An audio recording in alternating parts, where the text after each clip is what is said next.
हैं और किसी की हत्या करते हैं या हिंसा करते हैं तो हमें अवश्य में डरना चाहिए। सबसे पहले पाप से डरना चाहिए।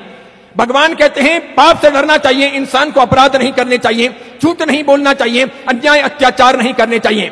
जैन समाज और जैन समाज का साधु कभी अन्याय करने की सोच नहीं सकता, अत्याचार करने का विचार भी नहीं आता, कभी अनीति के मार्ग पर वो जाता नहीं और झूठ के परिप्रेक्ष्य में वो जीता नहीं।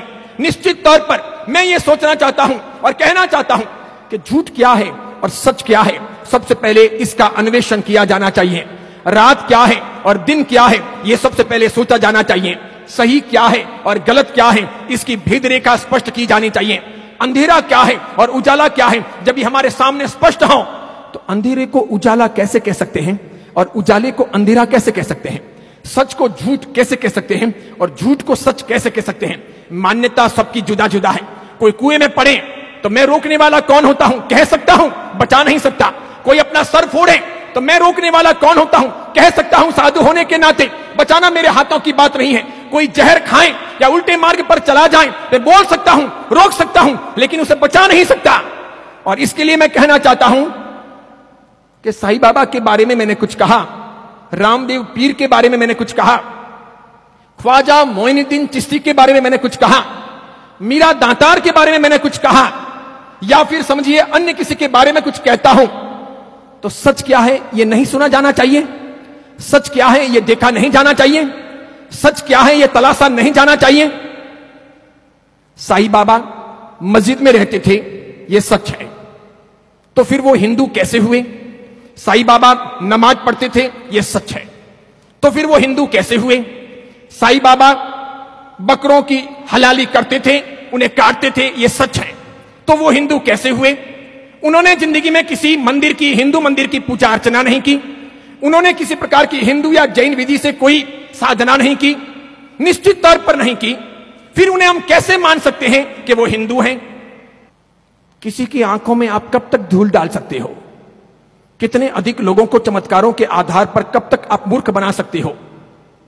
मैं आपसे पूछूं, समझो कि मेरे पिता जैन ना हो, मेरी मां जैन ना हो, मैं जैन ना हूं, मैं आपको आज यहां जैन कहलवाऊं, 10 साल के बाद, 15 साल के बाद, 20 साल के बाद मेरा डीएनए टेस्ट हो और यह सिद्ध हो कि मेरे माता पिता जैन हैं, तो फिर आप कब तक झूठ बोलोगे?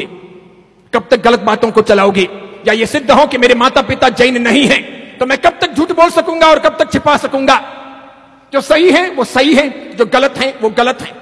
जैन धर्म के लोगों को बचाना, सच्चे अच्छे हिंदुओं को निर्देशन देना और धर्म से भटक रही समाज की रक्षा करना, यह साधु संतों का कर्तव्य है।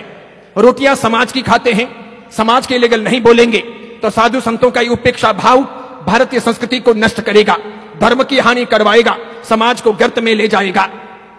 मैं जरूर संस्कृति से हिंदू हूं, मान्यता से जैन हूं। हिंदू संस्कृति बचनी चाहिए, जैन धर्म भी बचना चाहिए, राष्ट्र का नवनिर्माण होना चाहिए, राष्ट्र की सुरक्षा होनी चाहिए। गलत मार्गों पर हिंदू को या जैन को नहीं बढ़ना चाहिए, भटकना नहीं चाहिए, चमत्कारों के परिवेश में ही नहीं जीना चाहिए, हकीकतों को तलाशना चाहिए, जीवन की उन्नति करनी चाहिए। चमत्कारों से पेट नहीं भरता, संस्कृति चमत्कारों के भरोसे नहीं टिकती, धर्म चमत्कारों के भरोसे विकास नहीं करता। समाज की रक्षा और समाज की उन्नति मात्र चमत्कारों के भरोसे या तालियों के भरोसे या भोजन के भरोसे या प्रभावनाओं के भरोसे या संघ पूजन के भरोसे या नाच गान के भरोसे नहीं हो सकती। उसके लिए नीति चाहिए, प्रिंसिपल चाहिए, सिद्धांत चाहिए, इतिहास की सही सही अन्वेषण की स्थितियां चाहिए, हमें पढ़ना चाहिए। सही बात यह है, गत रविवार को मैं शिरडी के साईं बाबा के बारे में बोला और सच यह है, मेरे से पहले कई सारे लोग वर्षों से ये बातें कहते आए हैं, ऐसी किताब भी छप चुकी है, उन्होंने दावा किया है। दुनिया का कोई भी आदमी उनके दावों को झुटला नहीं सका है कि साईं बाबा हिंदू नहीं मुसलमान थे, कोई नहीं झुटला सका।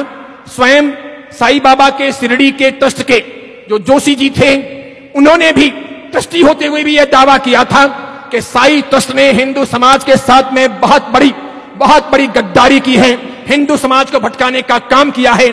साईं बाबा का अग्नि संस्कार नहीं हुआ था, उन्हें कब्र में दफनाया गया था, उसी कब्र पर ये साज बना है और कालांतर में लाकर के मूर्ति की स्थापना कर दी गई है। साईं बाबा हिंदू नहीं है, हिंदू मान्यता यहां कहीं सिद्ध नहीं होती। उन दावों पर कभी शंकराचार्य भी बोले थे, धमकाना डराना, आश्रमों में तोड़फोड़ कर लेना, धमकियां देना, मारने की या केस करने की धमकियां देना, ये बातें तो सामान्य हैं।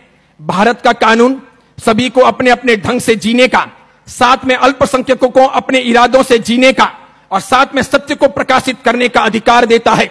सच वो सच है। अगर मेरा समाज, मेरा कोई भाई, मेरी कोई बहन, मेरे मानने और चाहने वाले लोग या मेरे भगवान के लोग अगर मार्ग से हटते हैं, वे भटक जाते हैं और मुझे उन आंखों से दिखाई देता है कि जिस रास्ते पर आप चल रहे हो वहां कंकड़ हैं, पत्थर हैं, पानी है, कीचड़ हैं, खड्डे हैं, गिरने की संभावनाएं हैं, वहां मत जाइए, वहां से हटिए, सही मार्ग पर जाइए। तो क्या मैं समाज की रोटियां खाता हूं तो सच न बोलूं, चुप रह जाऊं, समाज को गिरने दूं, समाज का पतन होने दूं?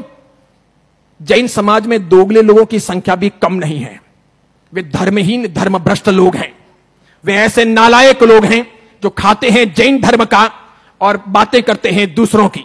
उनमें से कोई कोई अगर सत्य साईं बाबा के भक्त हैं तो करम फूटे उनके, उनका अभिवादन नहीं हो सकता, वो महावीर के नहीं हो सकते। मैं तो आज भी कहता हूं, जो लोग लाइव सुनते हो, ऐसे सभी धर्मभ्रष्ट दोगले लोगों को अपना धर्म परिवर्तन कर लेना चाहिए। आज कानून ये नहीं कहता कि उनको धर्म से, समाज से बहिष्कृत कर दें, वरना अधिकार यह होना चाहिए कि ऐसे लोग जो खाते हो घर का और घर का खोदते हो, जो खाते हो घर का और दूसरों का समर्थन करते हो, जो खाते हो घर का और दूसरों का पक्ष लेते हो, जानते ना हो, सत्य हकीकत पता ना हो, इतिहास पढ़ते ना हो, अंधे हो, समझते ना हो, बेजू बावरा की तरह जीते हो, कुछ भी मन में आए वह मत्था टेक लेते हो, तो गलती उनकी है।